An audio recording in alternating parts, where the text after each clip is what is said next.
কি করলে রাত্রে খাবার দাবার? সবার প্রথমে বলি বন্ধুরা শুভরাত্রি। আমি আজকে অনেক ক্লান্ত, সারাদিন খাটাখাটনি, এখনো রাতে রান্না করেছি, যেহেতু রাতে খেতে হবে রান্না তো করতেই হবে। তো চলো কি রান্না করেছি দেখিয়ে দিচ্ছি। এই যে এখানে করেছি গরম গরম ভাত, আর সাথে কি রয়েছে দেখতে পাচ্ছ, হাঁড়ির মধ্যে কি উকি মারছে ভাতের মধ্যে থেকে। ঠিক করেছো, সেটা হচ্ছে এই যে আলু সেদ্ধ। খুব ইচ্ছে করছে আলু সেদ্ধ দিয়ে ভাত খেতে, তাই জন্য আলু সেদ্ধ করে নিয়েছি। চলো আলুগুলোকে তুলে নিই। এই যে দেখো থালায় ক টুকরো আলু আছে গুনে বলবে, ভালো করে দেখে নাও কয় টুকরো আছে, ঠিক আছে?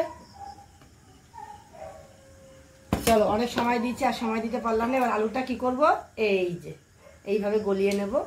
এইভাবে কেন গলাচ্ছি বলতে পারবে? এটা মাখা হবে, মাখা, আলু মাখা।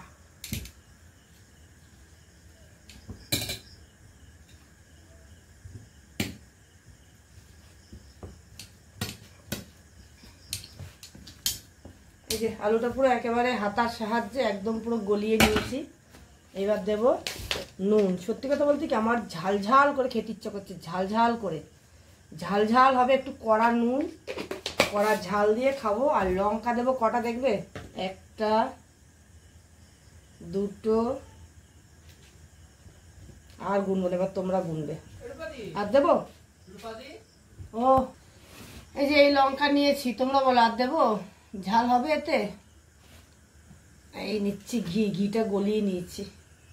আমাদের এইখানে খুলনা ডেয়ারি বলে একটা মিষ্টির দোকান আছে, ওই দোকানের ঘি এত ভালো কি বলবো তোমাদের। আর আমি মায়াপুর থেকে ঘি এনেছিলাম, মায়াপুরের ঘিও কিন্তু খুব টেস্টি, যেটা হচ্ছে তোমার ইসেতে পাওয়া যায়, গোশালায়, তোমরা ওখান থেকে ঘি আনতে পারো। ঘি দিয়ে লঙ্কা দিয়ে বলতে গিয়ে আমার জিভে জল চলে আসছে। একদিন মানে দুপুরে ভাত খাইনি, মনে হচ্ছে কতদিন ভাত খাই না। তো এই দেখো সুন্দর করে কিন্তু মানে মেখে নিয়েছি। যাই বলো না কেন দারুণ লাগছে, দেখেই মনে হচ্ছে অনেকটা সুন্দর। আচ্ছা আলু সেদ্ধ তো করেছি, সাথে আরেকটা, লোকে জ্বালা করছে, হাত কেটে গেছে। আরেকটা জিনিস করেছি, সেটা হচ্ছে এই যে এই থালার তলায়, এই যে আলু ভাতে মানে তোমার হচ্ছে ঘি দিয়ে আলু সেদ্ধ মাখা আর সাথে পটল ভাজা, খেতে কিন্তু দারুণ লাগে। তো চলো এবার নিয়ে নেবো গরম গরম ভাত। এই যে একেবারে গরম গরম ঝরঝরা কিন্তু ভাতটা হয়েছে। তো চলো এই যে ভাত নিয়ে নিচ্ছি, যেহেতু নিরামিষ, অন্য কিছু আজকে করিনি। আর সত্যি কথা বলতে কি আর কোনো ভাজা পোড়া করতে ইচ্ছা করলো না। তো এই যে একটু ভাত নিয়ে নিয়েছি। চলো এই যে ভাত নিয়ে নিয়েছি, আর নেব কি এক খাবলা আলু মাখা। এই যে আলু মাখা নিচ্ছি, এখানে একটা গর্ত করছি, এই গর্তটা কেন করছি তোমাদের আমি পরে বলবো, ঠিক আছে? এই যে নিশ্চয়ই এর মধ্যে একটা কোনো কাজ আছে। আচ্ছা আর নেব কাঁচা লঙ্কা, আর কি নেব, পটল ভাজা, অনেকগুলো পটল ভাজা নেব আমি। একটা, দুটো, তিনটে, চারটে, সত্যি কথা বলতে আমার শুধু শুধু ভাত খেতে একদম ভালো লাগে না, পাঁচটা, ছটা। তোমাদের দাদাভাই আবার অত ভাজা পোড়া ভালো খায় না। তো এই যে আর সেই গর্তটা কেন করেছি চলো সেটা তোমাদের দেখাচ্ছি। সেটা হচ্ছে এই যে এইটার মধ্যে নেব একটু ঘি। ওয়াও দারুণ লাগছে তাই না? তো দেখো থালা কিন্তু একেবারে সাজানো রেডি। চলো এবার একটু খেয়ে নেওয়া যাক। এই যে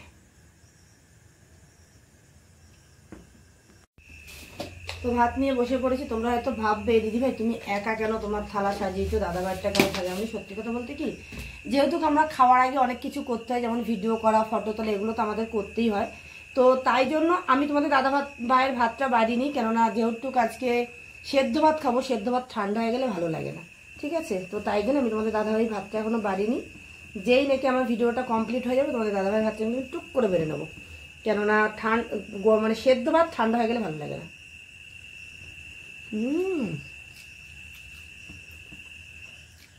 এটা সত্যিই মজার, সত্যি মানে আলু মাখাটা এত ভালো হয়েছে।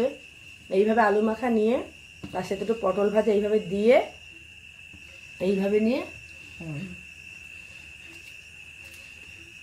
তো তোমাদের সবাইকে গুড নাইট, সবাই তাড়াতাড়ি খেয়ে দিয়ে শুয়ে পড়ো।